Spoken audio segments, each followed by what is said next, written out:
Many people think restoring forest ecosystems is all about planting native trees, but for many, if not the majority of the sites I visit, that's actually the wrong place to start. In fact, a lot of these sites, you don't even need to plant a single tree to achieve restoration success. I'm Adam Forbes and I work in the restoration of New Zealand's temperate and subtropical forest ecosystems. My role is mainly as an advisor and trainer, supporting people with methods of forest establishment and ongoing management.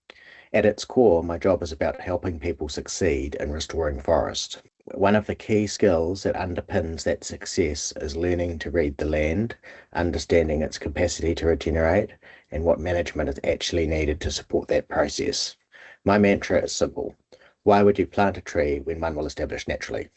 That's where assisted natural regeneration, or ANR, comes in. On sites where forests can establish naturally, ANR is about carefully selecting management actions that remove barriers to recovery. That might mean controlling plant or animal pests, adjusting levels of competition for light, or in some cases doing targeted enrichment planting where certain species aren't able to return on their own. Reading the land is a fundamental to ANR. What we're really trying to understand is the regeneration potential of a site, its natural ability to recover following disturbance. I particularly enjoy working in areas with high regeneration potential because nature opens up options.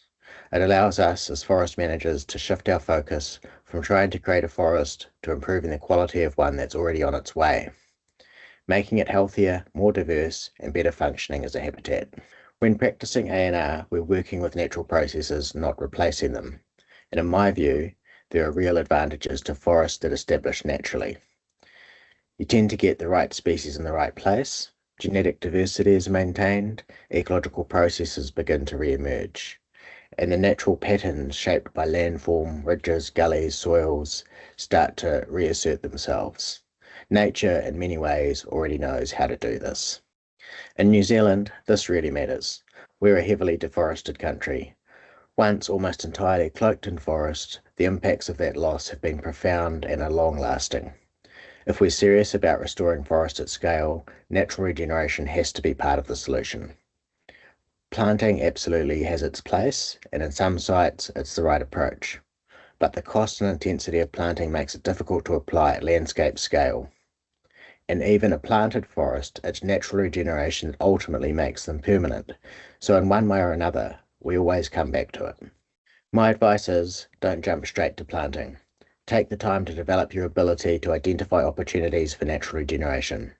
Look closely at the ecosystem. Identify what's helping, what's limiting, and what management is actually needed. You won't always get it right first time. There will be curveballs, weed pressure, animal impacts, unexpected setbacks. But if you keep coming back to the principles of ANR, there's usually a pathway forward. For me, one of the most rewarding parts of this work is the learning. You're constantly observing species responses, climate influences, soils, landforms, processes that aren't always obvious at first.